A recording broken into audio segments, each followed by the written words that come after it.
नमस्कार. प्रतिभा classes study point मध्ये आपणा सर्वांचं सहर्ष स्वागत. आज आपण प्रोनाउन हा घटक अभ्यासणार आहोत. पार्ट ऑफ स्पीच मधील दुसरा महत्त्वाचा घटक म्हणजे प्रोनाउन. यालाच मराठीमध्ये सर्वनाम असे म्हणतात. प्रोनाउन म्हणजे रिप्लेसमेंट ऑफ नाउन.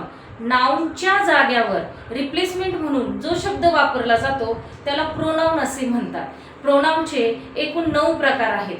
त्यातील काही आपण प्रकार आज अभ्यासणार आहोत. पहिला प्रकार पर्सनल प्रोनाउन. यालाच पुरुषवाचक सर्वनाम असे म्हणतात. पर्सनल प्रोनाउन म्हणजे काय तर यामध्ये फर्स्ट पर्सन, सेकंड पर्सन आणि थर्ड पर्सन अशा 3 भागामध्ये विभागणी करून पर्सनल प्रोनाउन अभ्यासला जातो.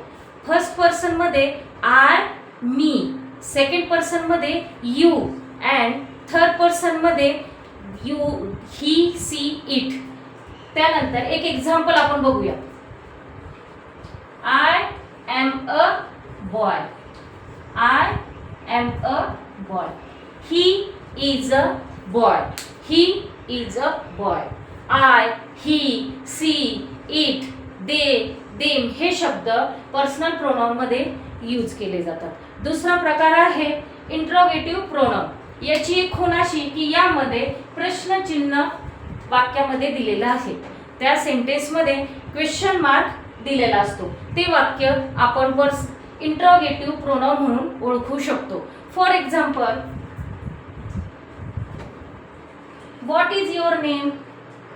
What is your name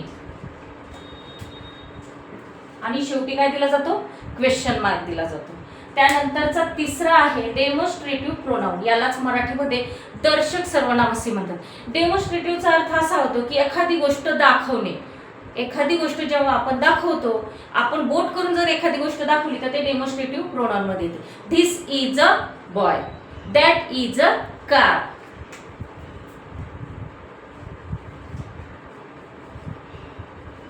this is a boy म्हणजे एखाद्या मुलाला आपण बोट दाखवून जेव्हा त्याला उद्देशून बोलतो तेव्हा आपण डेमॉन्स्ट्रेटिव्ह प्रोनाउनचा वापर करतो. त्यानंतरचा आहे इनडेफिनिट प्रोनाउन. यालाच अनिश्चित सर्वनाम असे म्हणतात.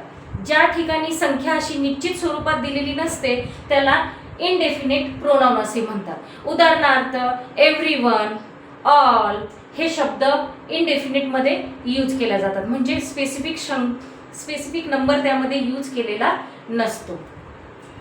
एक्झाम्पल म्हणून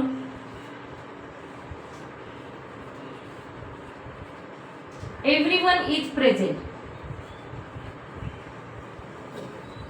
एव्हरीवन इज प्रेझेंट तिथे सगळे उपस्थित होते. सगळे यामध्ये एखादी फिक्स संख्या येत नाही तेव्हा त्याला काय म्हटलं जातं इनडेफिनिट प्रोनाउन, अनिश्चित सर्वनाम.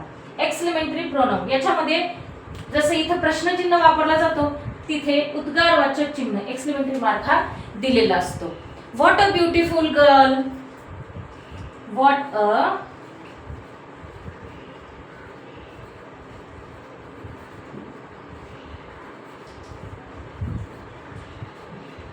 अ ब्युटिफुल गर्ल ह्या वाक्यामध्ये आपण एखादी भावना, आपल्या फिलिंग्स व्यक्त करण्यासाठी उद्गारवाचक चिन्हाचा वापर इथे केलेला जातो. तर तुम्हाला हा व्हिडिओ कसा वाटला नक्की सांगा. धन्यवाद.